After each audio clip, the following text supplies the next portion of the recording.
is a virtual public hearing conducted by the City of Greenfield through the Community and Economic Development Department. Today is Wednesday, April 15th. The hearing was scheduled at 10 a.m. It is now 10:06 a.m. and we are conducting this meeting via remote WebEx capacity. So people have the opportunity to join via computer or also via telephone number.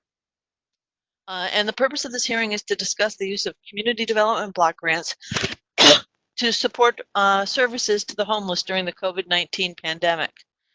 The city is requesting a reallocation of approximately $20,500 of funds that have been allocated in housing from housing to another activity for the purposes of this new activity, which is specifically focusing at upgrades to the Wells Street shelter, and it may include, but will not be limited to, the installation of health and safety protection systems for expanded shelter services at this site. Any person or organization present will be given the opportunity to comment for the hearing. The city will make every attempt to provide interpretive and translation services with advance request. Any other comments from this can be submitted by email to Lindsay Rowe, lindsay.rowe@greenfield-ma.gov, and we hope to receive those by end of day today. That said, I think that the most appropriate thing to do first is to do a roll call of who's present. I'm here. I'm MJ Adams. I'll be conducting the hearing.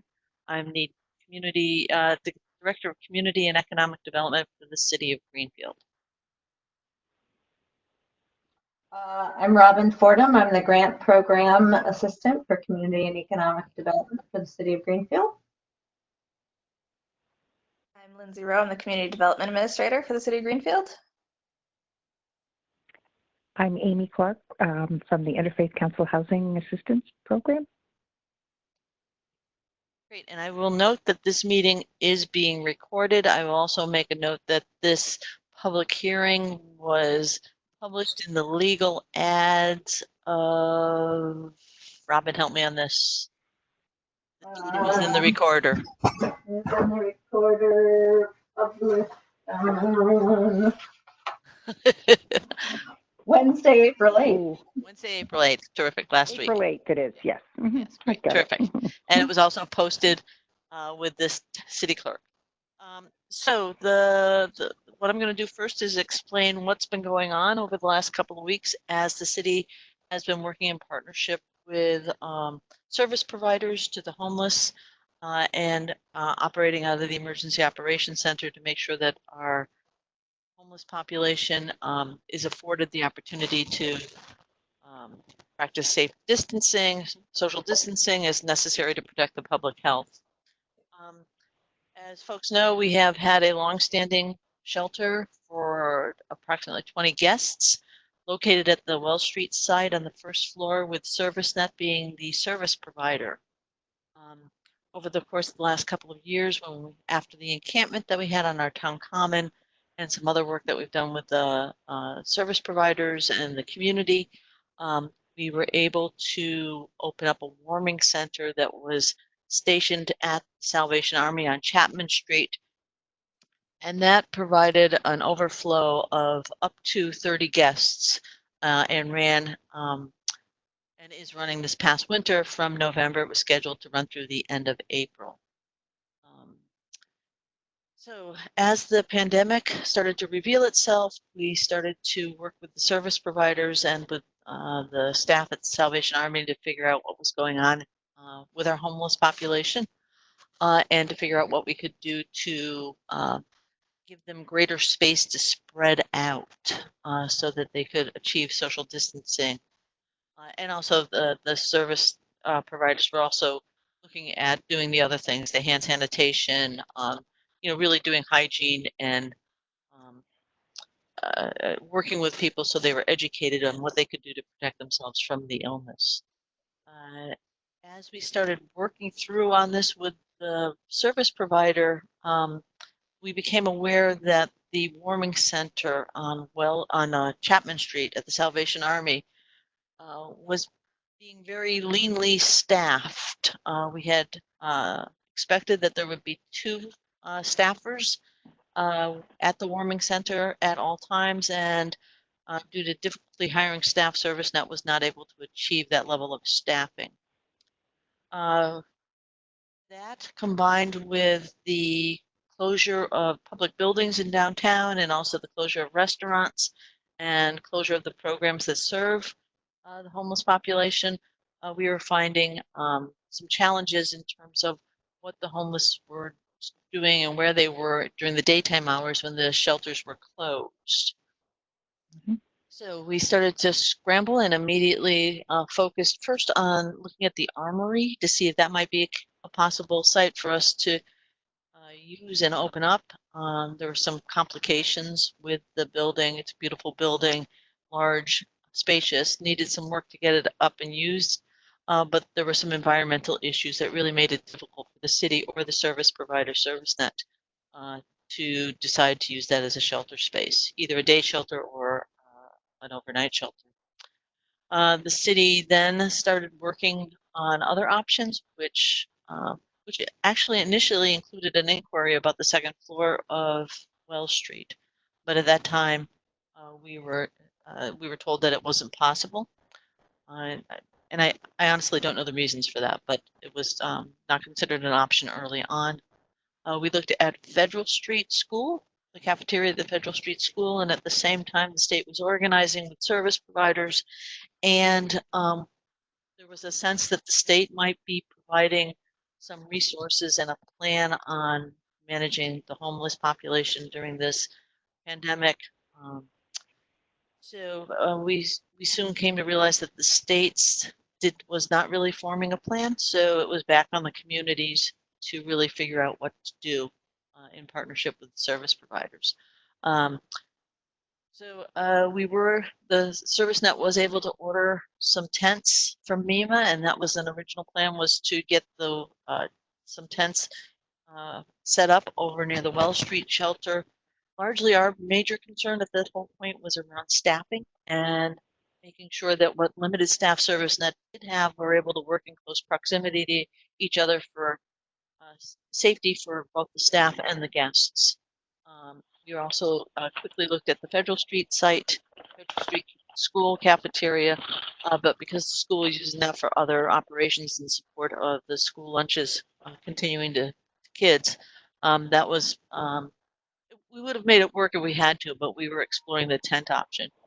And as the tents came to be located or be arranged for at Wells Street, we revisited with the property owner the possibility of using the second floor on Wells Street, and he was open to it, was quite good to work with. And so we immediately sort of shifted gears and started looking at providing, taking a look at what we would need to do to get the second floor ready for occupancy. Our building inspector, Mark Snow, and our fire inspector, Dan Smith, did a walkthrough of the building while they were actually over there talking about what would be necessary to put the tents up. So there was a permitting process for the tents, which was a little more challenging to understand and to accomplish than I think was originally anticipated. So the second floor expansion seemed like a good option. It would require some upgrades to the fire safety protection system, installation of some new carbon monoxide detectors, new batteries in the emergency lighting system, some minor repairs to the bathrooms and kitchen sink, and some cleaning of some carpets in the final analysis. But we were able to get the second floor opened up with cots delivered from MEMA, and actually opened that up last week sometime. When we opened up, we knew that we had to have a place for the healthy homeless, but also had to figure out what we're going to do with folks who might present with symptoms. So we have gone ahead and divided the second floor of the shelter space into an area for quarantine and an area for the healthy, and that's where we are at this point. So the purpose of this hearing is to request the allocation to accommodate the upgrades that we needed to make. And we've gone ahead and have done those already. And we're estimating that the cost of those upgrades we needed to make was only around $10,000 total max. And I want to be very clear that this was to accommodate a temporary certificate of occupancy only during this emergency pandemic. So once this emergency is no longer has standing, second floor is not available to be used as a continuation of the shelter. That said, we also have limited at the moment, have limited the guests to a total of 20. We did have, when the pandemic started, we had 20 guests at the Wells Street shelter, and there were anywhere from 18 to 25 people a night at the warming center. We have seen some people leave both the warming center and the regular shelter out of concerns for their health and whether or not they could do the social distancing in the space that we had. So we are actually down to a population of 20 total guests at the shelter site on Wells Street. And that's a combination of people who are still involved with us who were originally in the shelter or who were involved in the warming center. And that's where we stand right now. We have porta potties on the site. The showers, there's availability of showers at some other facilities in town. And there's showers that are available on the first floor of the Wells Street site. So at the moment, we're just sort of holding tight with the exterior porta potties. We do have one of the smaller tent that Mima delivered is still installed on the site, but is not being used. We have it there for contingency if need be. But the major limiting factor at the moment in terms of any sort of expansion of people staying at the shelter is really relates to the staffing that ServiceNet needs to provide. So, so the $20,000 that are $20,500 that we're requesting be reallocated is, like I said, some of it, about $10,000 is for physical repairs. Put in about $9,000 for rent for 3 months for the property. The landlord, quite honestly, at the moment is offering it to us at no charge. That's when we thought it would be a fairly short-term request, but we wanted to make sure that we had some funding available if we needed to be paying some rent on that space, and then some funding for utilities for the site. There will be no funding for staffing for ServiceNet. That is actually being funded through the ESG grant and other funding that ServiceNet will have coming towards it. So that said, I will stop and answer any questions or provide any additional information anyone might have. This is Amy. I guess I have two concerns. One is, where do we think the other 30 or 35 people have gone? Is one question I have. Who are at the warming center, or what are their options for where they can go? That's certainly one concern. And the other is, there has to be a lot of money left from that $150,000 that ServiceNet received to run the warming center. I've had the same concerns that you saw about staffing, that sometimes when we brought dinner, it did seem as though there was only one person there. So even with a full contingency of 2 people paying minimum wage, I could never come up with more than half of the $150,000 being spent.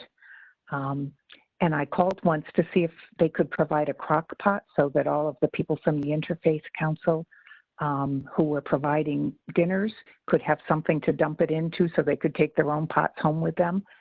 And it was a 2-week wait to get approval for a $20 crock pot. And I have to say, I asked Amy Timmons about that, and she said, oh, I have a response, but I've never gotten it. So it strikes me that there should be a huge chunk of that $150,000 left. I think that we've all been concerned about we wanted, when we started up the warming center, we wanted to make sure it was adequately staffed, and we advocated, and ServiceNet presented a budget and was awarded the full budget they requested. So there have been ongoing conversations that have really become much more animated around the staffing needs. You know, it doesn't make sense for us to have physical space if we don't have the staff. Right. And And if you did have the staff, the warming center was a very spread outable place over there. They had a pretty good sized room if you had 15 or 20 or whatever people, and I think that's what Captain thought they mostly had, 16 to 20. That was a space that could accommodate that with everybody nicely spread out. It just needed the staffing. So I am dismayed that those people are now seemingly on their own, and we're spending all this money to open up for 1 year again. Without this, I mean, I feel great, and I have advocated for the second floor at the shelter, thinking that that should be our permanent overflow space. Mhm. It feels awful to have spent $150,000 for a warming center and now $20,000 more, and still have no option beyond immediate.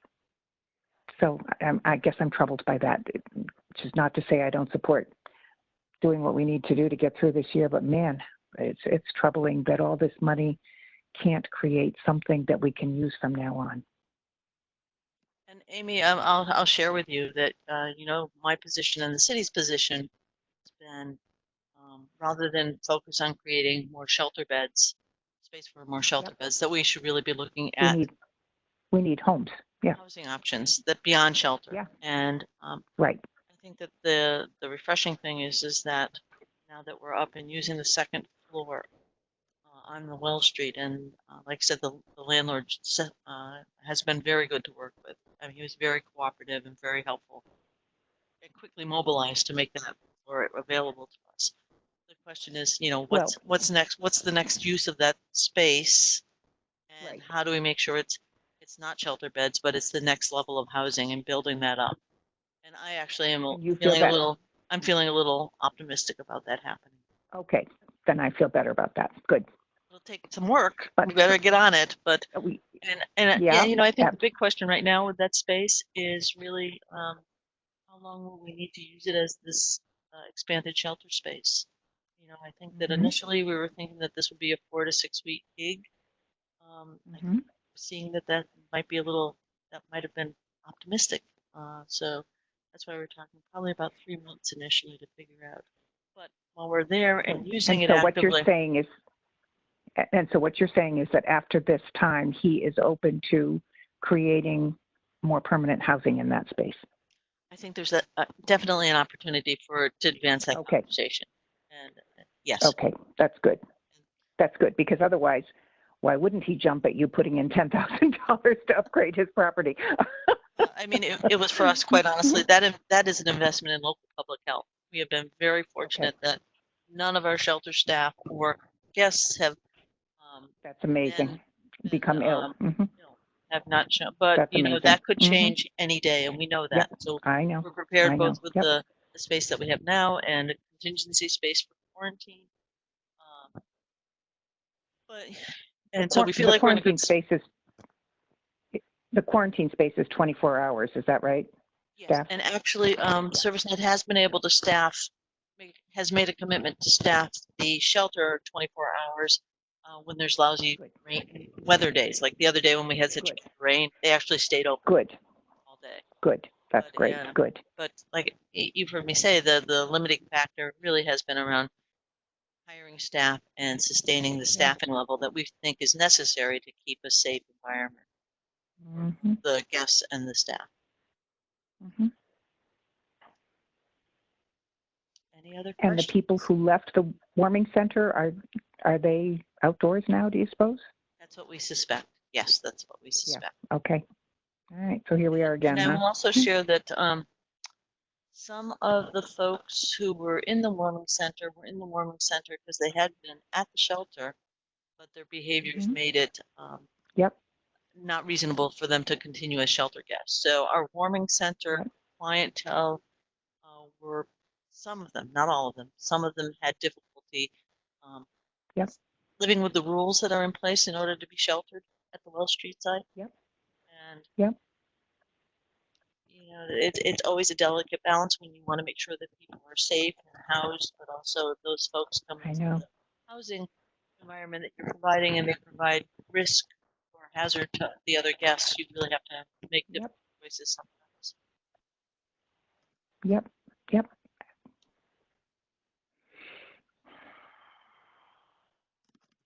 So, any other comments? Do my staff want to throw in their 2 cents? They've been wondering what I've been doing the last couple of weeks. There was a summary. I don't think anybody ever wonders that about you, MJ. Don't worry about that.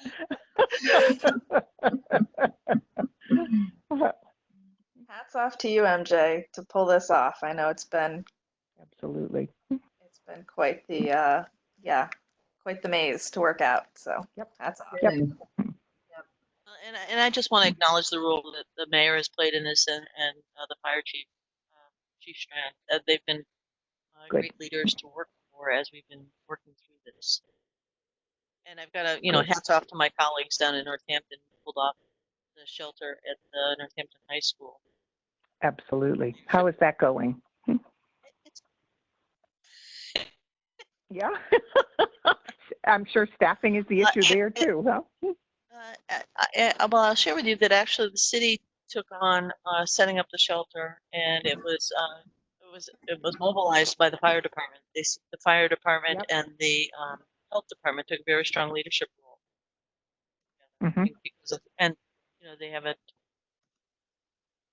assigned to the site. So you know I think that because of some of Greenfield's past history with setting up shelters during emergencies and the aftermath of that, I think we were much more hesitant to take it. We wanted to leave it in the hands of the people who work with the homeless to really take the leadership role and do what they needed to do.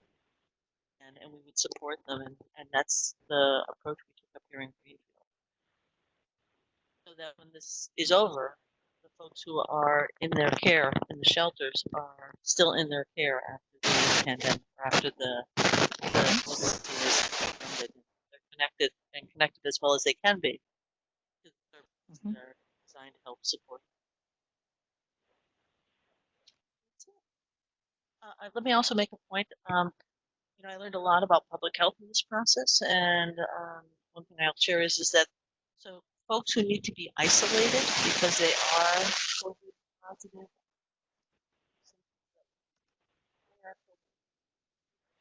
MJ, Nope, I can't hear.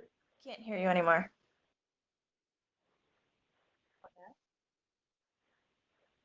Yep. We lost you. Oh. And so ends the hearing, huh? Put it in chat. Whoever's power gives out There we first. go. MJ, I think that worked. Am I back? You're You're back. back. So I was talking about Nope. so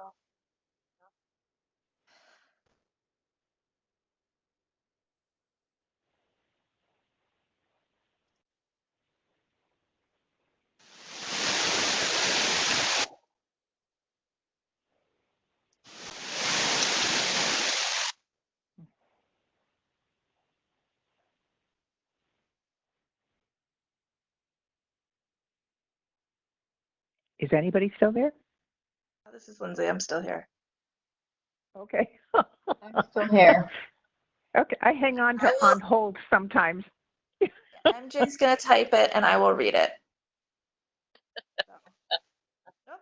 There you are. I hear you, Back MJ. again, MJ? I'm back. For the moment. Okay. So I don't have to type. I'm just gonna watch you so that if I go out again, you put your thumb up and I'll start typing. Okay. So I was making the point that if Yeah. All right. I don't know what's going on with MJ's. Yeah. At least it lasted most of the time. Yep. Is that better? Mhm. Let's try. how's that? That's good. That was good for me. Okay, I'm assuming that you can hear me until I see Lindsay's thumb go up like this. So you're hearing me. Okay. So I will not move just in case that means knocking the technology around.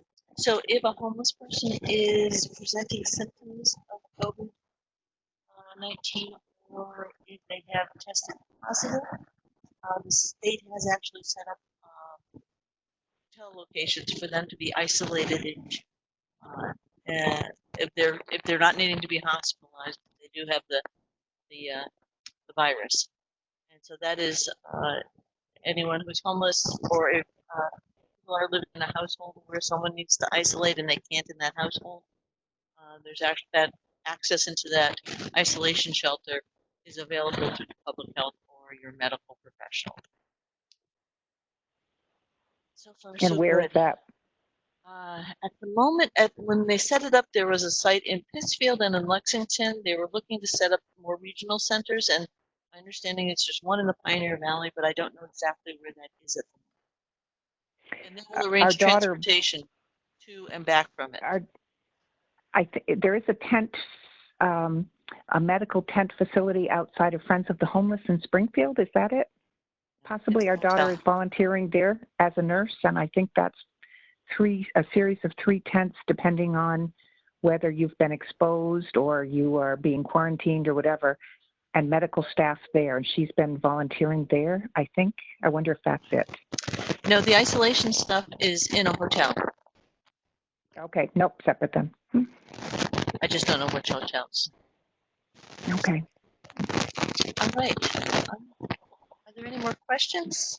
Do I hear any comments or concerns about reallocating these funds? Do I hear any voices of support in doing such? Support for the funding? Yes. Yes. Yes. Robin and Lindsay, you want to throw your 2 cents in on any of this? This makes sense, and I think we should do it. Okay. That said, no further comments. I'm going to call this public hearing to a close. You will welcome comments until 5 o'clock this afternoon, directed to lindsay.rowe@greenfield-ma.gov. Thank you all. Really appreciate it. Nice talking with you, Amy. Thanks. You too. MJ.